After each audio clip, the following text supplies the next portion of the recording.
All right, welcome back to the shop. So in this video, I've got a parking brake caliper. This particular one is off of a Cat 735 articulated rock truck or end dump. And it's the same one as a Cat 740. And I believe the 730 and the 725 take the same one as well. What it is, in a previous video, you guys saw I dismantled and rebuilt a center differential from a Cat 735. And when I went to put it back together, I noticed that this parking brake was no good. This piece here, actually, the one with these divots and stuff with the holes in it, is supposed to be permanently in here. It bolts to the pistons in here. So when I went to put it back in, then I noticed that this was off. I don't know why I didn't notice when I took it apart. Sometimes I'm just ripping and tearing and putting stuff aside. But anyways, when I went back together, I noticed this was bad. So I started looking for one, and Cat sells these new for just over 6,000 bucks. So that means the used market's usually half, so about 3,000. Some I found about down to 2,000. I actually bought the one that I replaced this with for 2,000 from a friend of mine. Blue Mac, who sells a lot of parts for these, they sell a brand new one for, I think it was 2,000 or 2,500. So that's not bad. But anyways, I got this one as a core from the one I exchanged on that rock truck, and I bought the stuff to rebuild it. What it is, you can see these slack adjusters, or the pistons in here. The pistons in here, they're not even. They should be right in together. So there's a unit in here where you adjust it. It's self-adjusting as it goes, but when you put new pads in it or you have it off or something like that, you need to put a 6mm Allen wrench in here and you adjust it. And when you go to adjust it, this piston here doesn't move at all. It's frozen, like it's just not moving. This one will ride in and out. You can see the seals are all torn as well. So I'm gonna get this apart. You guys will be able to see what's inside here, what causes those pistons to ride together. And here's the lever actually that causes the brakes to work. So if you pull on the lever, you can see the pistons are moving. They're kind of trying to move together, but this one's in a lot farther. This is the actuator. It's controlled by a spring. The spring holds the parking brake on when you're running the machine, and that holds it this way. So the spring pulls back on it, and when you have the machine running and you disengage the parking brake, it puts hydraulic oil to the back of this, and it overcomes the force of the spring, and then it pushes it this way, and that's release. So you got engage and release. So that's what you have.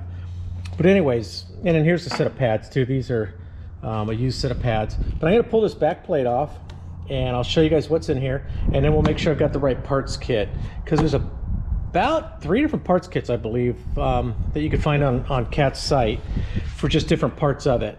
And I'm pretty sure this is what I'm going to need, you know, stuff I ordered. This repair kit here, I bought it from Blue Mac, is about 350 bucks, I think. From Cat, it's over 500, and it's all the same stuff. These things aren't made by Cat. They're not made by, you know, they're made by, I don't even think it's Bendix, but it's some brake company that makes it. But it's not made by Cat, that's for sure. They just buy them. It's used on other equipment around the world. So anyways, let's get this thing apart and we'll see what's inside. All right, so we start with an 18mm socket. These are Loctited in. In fact, in the rebuild kit, it comes with new sealant for the back of this as well.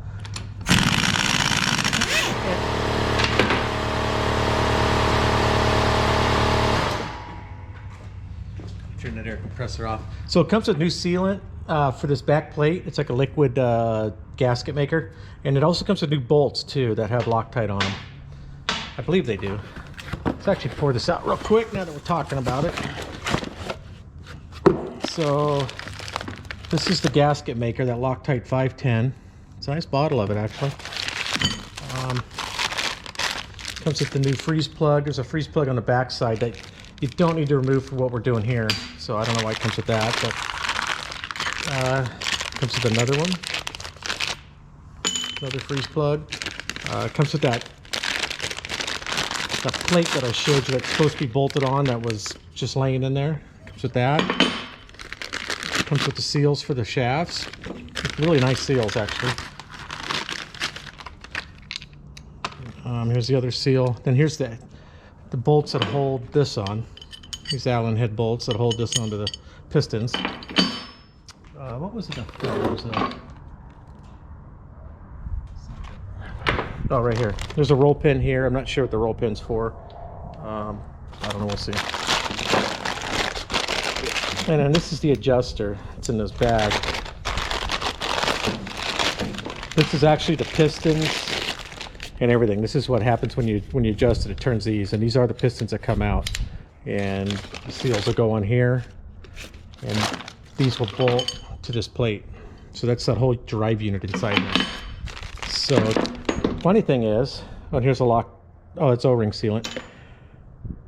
The cat, I had to rebuild one of these a little while back, and the cat one, the cat kit came with the bolts. New bolts here. This cat from this kit from Blue Mac didn't come with those. So that's one less thing, but you really don't need them unless something really bad happened to this thing. So anyways, let's get back to it.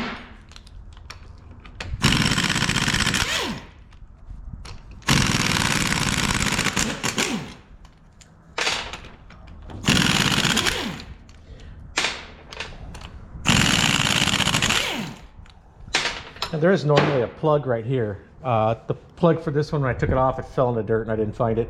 I was hoping the cat kit came with a new plug actually, but this one didn't, so I'm gonna have to find another plug. I think I have one in my truck, because when you buy new brake pads, the brake pad kit, it comes with that plug and the copper gasket that goes behind it.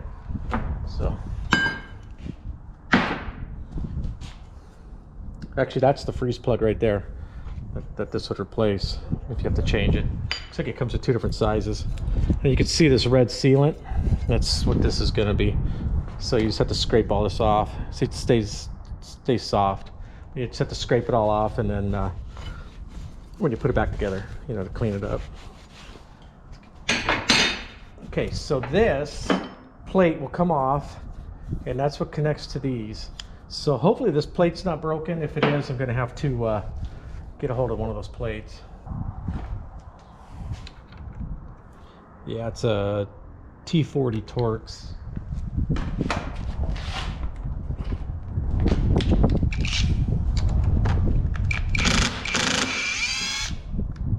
All right, so we'll pull this off. It's got the it's kind of a shoulder bolt. It's got those two seals on there, or I think they use them as more of a bearing, you know, area for that spring to ride on. So it rides on there like that. And this is what I've got to see if it's bad. If this is bad, then I'm going to need to buy more parts. Yeah, it's bad. That I can't even turn it anymore now. I was turning it and I found, there we go, there's a bunch of missing teeth right here.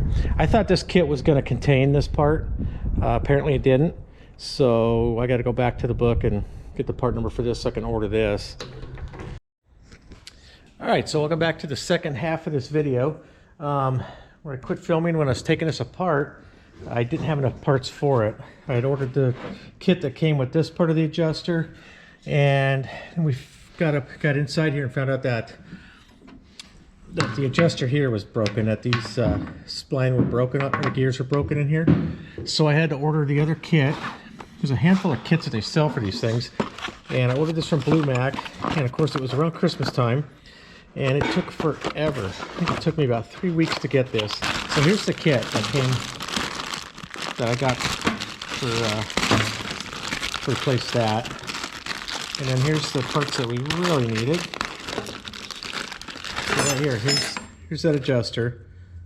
So basically, when you're adjusting this thing, when you turn one of them, it turns them both. All right, so I'm going to pull this bolt out of this lever here, and then I'll have to put a wedge in here, like a chisel. You know, spread it open a little bit, and this will slide off. And then when that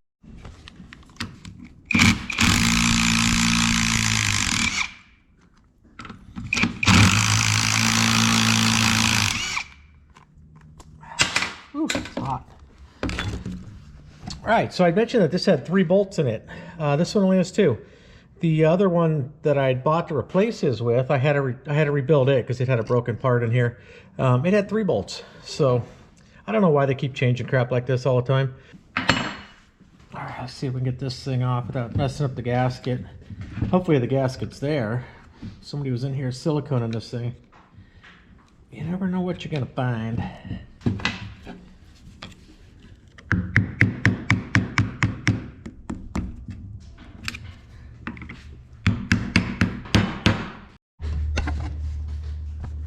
All right, so I was having trouble getting it out with the screwdriver. I got it started though. And then I noticed that this gasket is not steel like the other one I did, but this one is paper. So, and there's no silicone in there, so I was mistaken on that when I said that earlier. It just, that paper looked like silicone. But we've just about got it off. Before I go to put this back together, I'm gonna have to figure something out on a gasket for that. So I can start taking this apart. And then I think there's a big snap ring inside here that I've got to get off. And once I get that snap ring off, I believe there is. Oh no, this just pulls out. Okay. All right, so we pull that out. It's got this bearing on here, which none of the kits came with that new bearing, I don't think. I didn't see it. It's kind of a weird bearing because it has that split in it. That's supposed to be like that. Get that off. Now we can pull this piston unit out. It's kind of stuck with the seals on the back side. I don't think that seal's supposed to be stuck on there like that. There we go. Yeah, see how that's stuck all the way out because it wasn't getting screwed back in because that adjuster was broken. The broken teeth. And then we have this as well. All this is going to be going away, and we'll be putting the new parts in here. So I just have to knock these seals out, and then we can clean it up and go back together. Okay, so I looked it up, and you cannot get the gasket for this unless you buy a kit that has the bearings, and it's about $600 or just over $500 from Cat. My bearings are really good. This inner one's really good. They're clean. You know, this outer one's clean. So I'm going to just go ahead and reuse those bearings, which is fine. And then the gasket was super thin. That's laying here in this pile of stuff, but it's just real thin paper. So what I'm going to do, this back plate gets sealed with this Loctite 510, which is like a flexible gasket maker that kind of stays flexible. I'm just going to seal that top plate with this stuff. I just have to knock these two seals out. I'll replace those seals, and then I can start reassembling this thing. All right, to get these seals out, I just got the first one out. I just took a chisel and I went right down here to the top flange, the steel flange, and just beat it till it like pushed down about 1/4 inch. And then I laid this thing up on end right here and ran this long punch in here, and I just popped it right out. So I really kind of can't show you filming that because I can't hold the camera in the right spot. So I think you guys can figure that out. Alright, so I got the first one of these seals in. It wasn't too bad. It's just a little weird, you know, because this is all in your way here. So just, you can see it's got a flange on it, so you can only go in one way. And what I did, I can reach through here from the back side, kind of tap on the bottom, get it started, come back up here, keep going back and forth till I get it set. Kind of late in the day here. It's January, so it's not the best of lighting. Alright, now I got the skinnier punch, which I can put in here. I just reach around the back side with the hammer.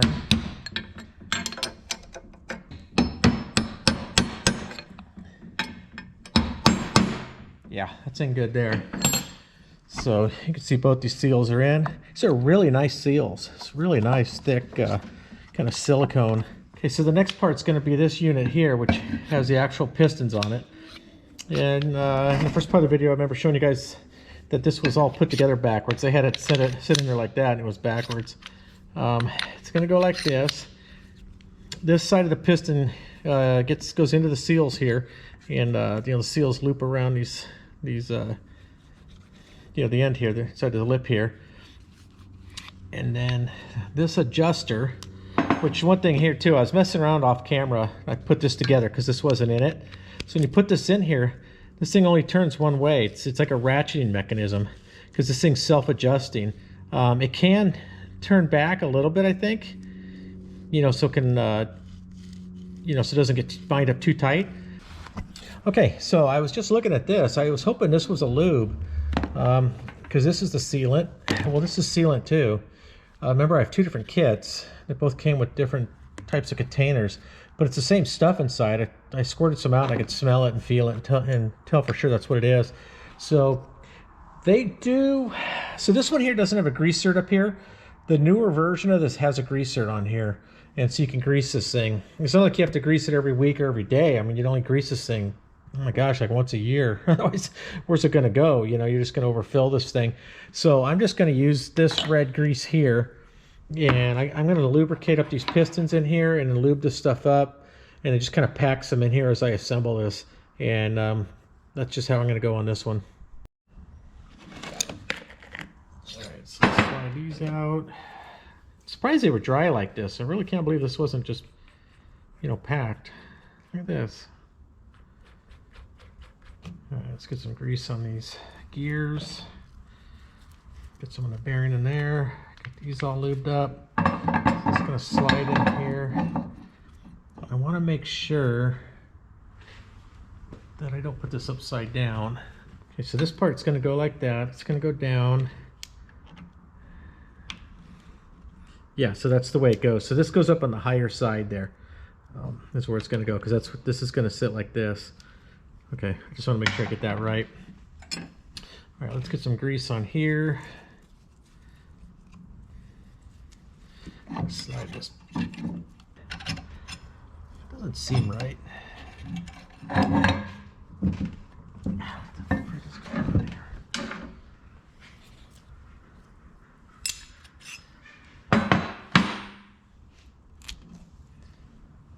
Oh, okay. I was trying to get that together and it wasn't fitting right. Here's what it does. This interfaces with this like that.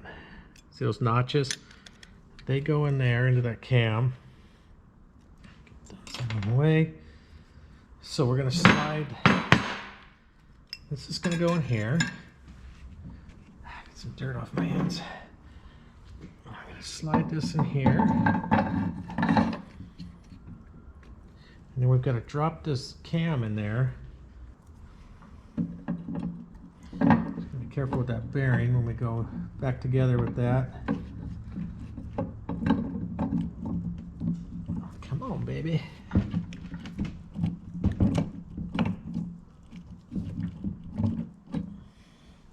It's going to go offset this way. I'm just trying to get this bearing to drop in there. It's not cooperating.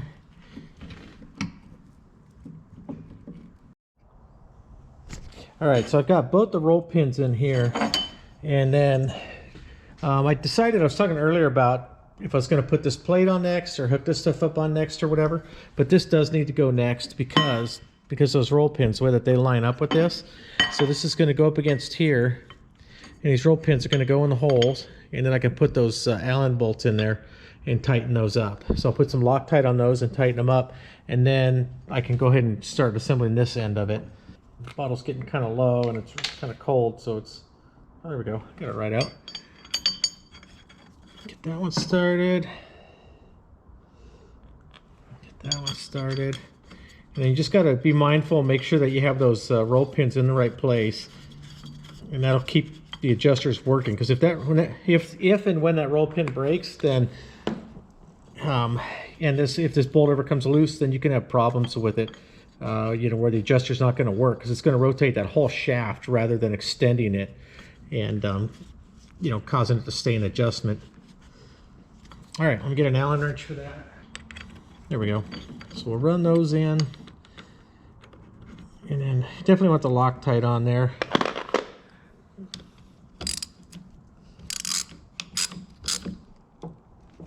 Because you don't want those coming out. You know, like I said, I've never had too many problems with these, but the last two I've been in, including this one, these bolts were broken off and this plate was just dangling around in there. Okay, so now that's in place. And now we'll be able to go ahead and adjust we'll be able to go ahead and put the rest of this adjuster together. See, actually, now that that plate's on there and that's tightened up, let's see if I can turn this by hand. Yeah, see, now when we turn this adjuster, they start to roll out together. And when it's completely together, they'll roll out perfectly. They're going to be kind of in sync to each other. God, it's really pain working on this thing. It's just so out of balance. Let's see if I can put this hammer under there. Okay, so that'll hold it up. Yeah, so once the rest of the adjusters together in here, then these pistons will ride together perfectly, which is what they need to do. So you can see what a short range it is when this arm is on here. It only turns it that far to, you know, to engage or disengage it. And then these here get adjusted by this, and it's got that one-way cam on it. So this is going to sit in here, and then once you adjust it, it's all working. And as the pads wear out, the ratcheting mechanism in here is going to continue to turn these a little bit more and a little bit more as it needs to keep them adjusted. All right, well, this is day 3 on this project. I got called away yesterday, so I couldn't finish it. So anyways, on these units here, one thing I don't know if I mentioned before, but there's a left hand and a right hand of these on these threads. So when you do order these, if you just order it from the CAT part number from an aftermarket supplier, you're going to get the right one. But if you just search online and you find these parts for this caliper, but you're not going by the CAT part number, make sure you get either the left hand or the right hand. I don't know what this is, honestly. I guess the thread looks like a right hand thread on this, but I don't know if they call it right hand or left hand. So just make sure that you have that right. Okay, so I have this dropped in. You can see it's an eccentric. So it's got the cam portion over here off towards the left. I've got this part in here, and it's got the keyways in there, and they're lined up inside of here. This is in here with the bolt, the side that has the threaded hole for the bolt up on top and on the outside. And then you need to put the Allen wrench in here and turn these, and you turn them all the way counterclockwise. And that sucks them all the way in. If you rotate these clockwise, the piston's going to come out. It's going to start moving this plate right here. See how it's starting to move? And that's what this does. So when you do manually adjust it, this is cranking those out. It's cranking them clockwise, and it's going to push, squeeze the pads together. So we want to start off with it all the way counterclockwise. Okay, and I just want to turn it just a little bit clockwise, because it feels like once you turn it counterclockwise all the way, when you go to move it clockwise, it's kind of stuck just a tiny bit. I just want to start it off with just a little bit. And then you want to get this unit here. I guess it's a rack. It looks kind of like a rack. I have it turned all the way counterclockwise. So this unit here is turned all the way counterclockwise. And then when you look at this, you have that gear on here. You need to have that gear meshed correctly. So this unit's going to go on like this. It's the only way it can go. And then you want to have the spline on here where they spline into here. So it lines up, like the last spline on each one lines up together. That's going to go in here. And then you've got to kind of fiddle it a little bit. It's to get it all lined up and to get these poking through here. So I'm just going to push this up against here, and I'm just going to jiggle this a little bit with the crescent wrench while I'm jiggling that. And I've got to try to get them to line up. It's okay. I got one of them lined up. Okay, so I just found an issue in here when I was going to put this together. With all the parts here, I had this snap ring and this wave washer laying there. Actually, 2 of these wave washers. And for some reason, I was thinking that they went up on top of here on this adjuster, or on the cam. So I went to look on SysWeb, CAT SysWeb, and this assembly is real vague on here. It only shows the parts kit. It doesn't really show how to do any of this. So I was looking up some magazine articles on CAT, some CAT magazine articles on these, and I found one that describes all the parts. It actually shows all the parts laid out, shows you which kit has which parts and everything. And I discovered that these wave washers go on these pistons right here. Earlier in the video, if you remember seeing that when I took this out of the box, I bought it from Blue Mac, the pistons were in backwards because I had to turn them around so that this bolt is on the right side, on the back side here, and then you have to assemble it right so the bolt's on top, or the threaded hole's on top. And if you remember, so I took this off of the machine. I bought a used one, and I had to change the pistons on it because if you look in here, these are broken. The bolts break out where it bolts to the pusher plate here. And the guy that owns this had told me that he had someone else working on this a few months ago, and the guy was trying to fix it for him. There were some problems with it. What happened is when he was in there, he left the wave washers on here, but he took one of the snap rings off, and that's why it was kind of messing with me. I didn't remember taking that stuff off, and I didn't realize it went in there. And then I was just looking at this other one. This is the one that came off of the used unit that I bought and put on the guy's machine, and it has both of the snap rings and the wave washers. So I've got to go ahead and put these wave washers and snap rings on here to hold these pistons in this block correctly. The whole thing might work without them in there, I don't know, but they have to be in there. And I'm not going to bother taking this apart because I've already Loctited the bolts in here, you know, hold that plate on. But if I can just push this forward and clamp it in place, and then it gives me plenty of room to put these snap rings on there. And I've got the ones on this one, so I have one that was on there, and then I could take a second one from here. I'll put those snap rings on, then I need to put the adjuster plate back on, and then I can put this back plate back on. So that's one thing when you take this stuff apart, if somebody else has been in there, you really got to double check things and make sure things are going right. Especially with this, it's a parking brake, and I don't want this thing to go on a machine and have it fail. So you've got to be really careful. If you go to do one of these, do your homework. And when you take it apart, be really cautious and slow when you take it apart. My problem is I have, you know, pretty bad ADHD problem, and I just take things apart usually, and then I go and I put them back together. And a lot of times Cat has you know, assembly disassembly stuff on how to do it. I went to look and they didn't have any on this, so I've got to figure it out all over again. So anyways, that's what I got going on now. So I'm going to go ahead and put these snap rings on, and then I can clean this up and put this back plate back on. Actually, as I put these on, okay, so I've got one of them on. I put a clamp on here, and then I've got one of them on. I'm just going to put the second one on. And I was just thinking about it when I went to get the snap ring pliers. When I took it apart, the other one and this one, I didn't have to pull those snap rings off. And this one had them, well, the other one I changed had the snap rings in place and everything. So that's what's throwing me off here. I'm trying to figure it out. I don't remember doing that before because I didn't. It's just this part, when it came from Blue Mac, these were in backwards and the snap rings and wave washers were gone. I don't know if they don't ship them that way or if somebody had the kit, took some parts and sent it back or what. I don't know. But just be cautious and be wary.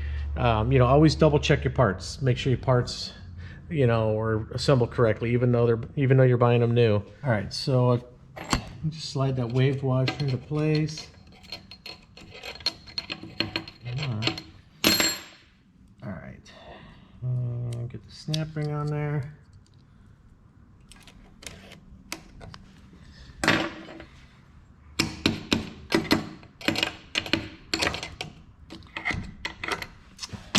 All right, there we go.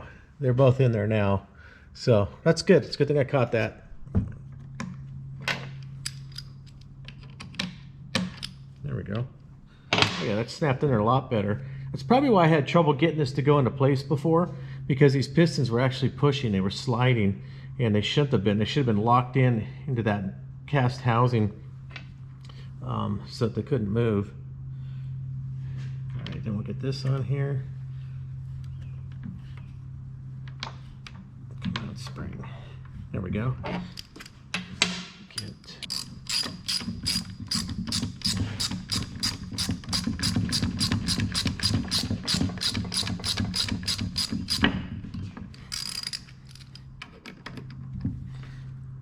Okay, before you put this on, this top bearing for the cam, you want to put the bail on here that goes down and locks down the brakes. Just make sure I get it the right way. Yeah, so you want to put that bail in there because once this is in place, you know, this is what retains as bail as well. So we'll get that in there, and then we just need to put some of the sealant on there, and we'll be able to put that together. Get those two bolts in there.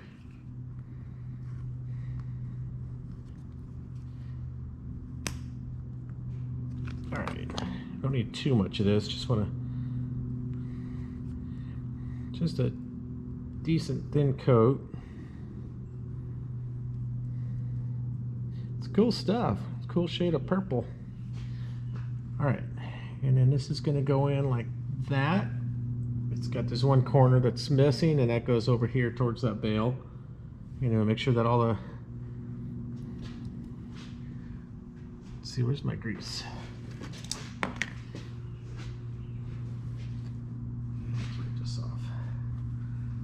Make sure that all these little needle bearings are in place, and then we're going to pack some more grease in here. One thing I didn't show you guys is that when I had this apart before, I packed it full of grease. I didn't film that part, but it's greased. Set this on here. Let's get that grease out of the way. And make sure these seals look good on here. There we go. Okay, get that down. And here's the bolts for it.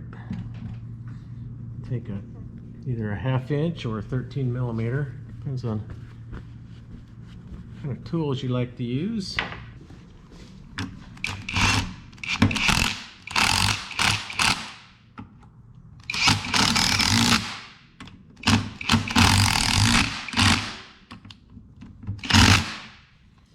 All right, just before I bolt this back plate on, I just want to show you guys how this works. I'm going to test it real quick before I put it all together. The plate goes on here, and here's where the plug goes in for the adjuster. It says de-adjust counterclockwise. So to adjust it, you would go clockwise. Now, the only time you ever have to adjust it is when you put new pads in, or if you've had it apart and you de-adjusted it.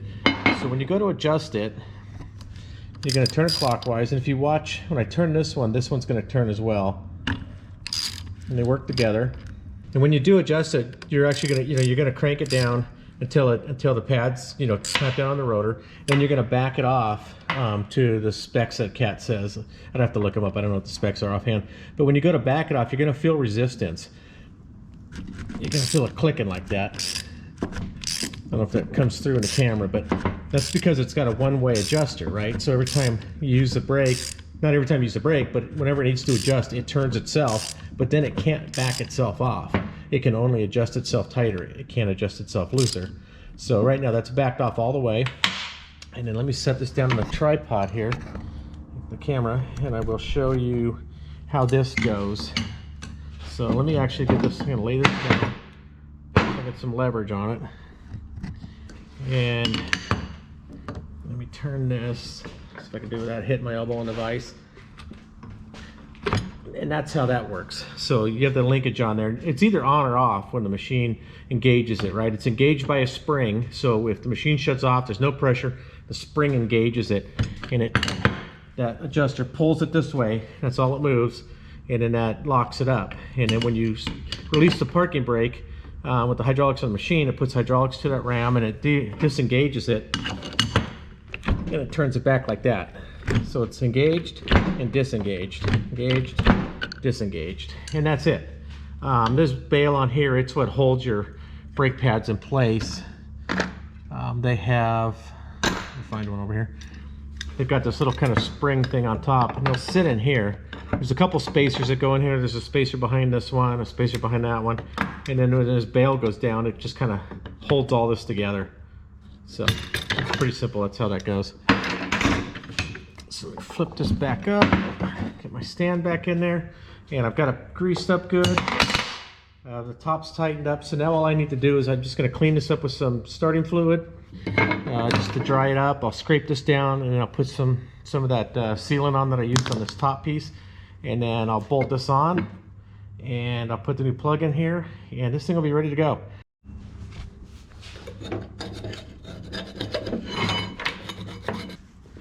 All right, so I'll spray a little bit of starting fluid on there.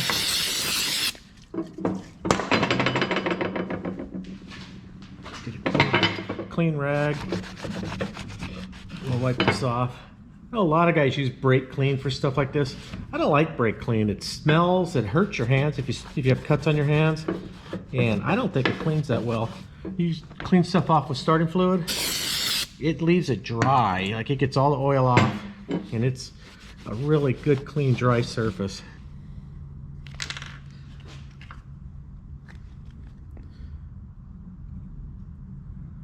You don't need tons of it on here. I'm actually putting it on a little thicker than it really needs to be.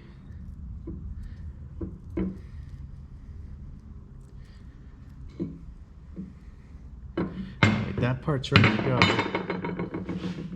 Now, I'm gonna shoot a little ether on here.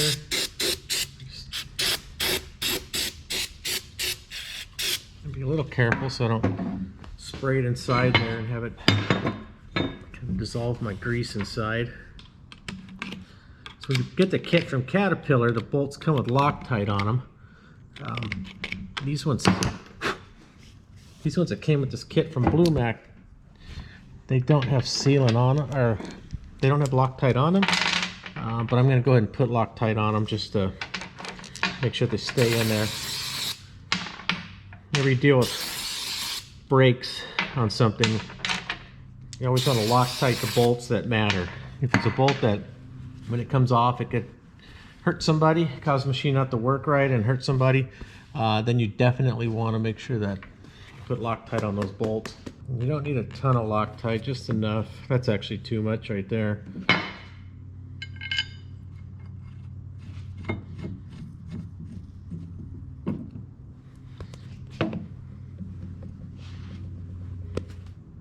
I'm going to run these in with the impact. Loctite will dry, but when you do use it with an impact, the heat generated from running the bolt in with the impact actually helps the Loctite to set. It gets it in the threads really good, and then the heat from it actually causes it to, you know, start its chemical reaction, whatever it does, to bind itself in there. And of course, you always want the bolts clean, because if you put Loctite on a bolt that has oil on it, it's going to stick to the oil really nice, but it's not going to stick to the steel.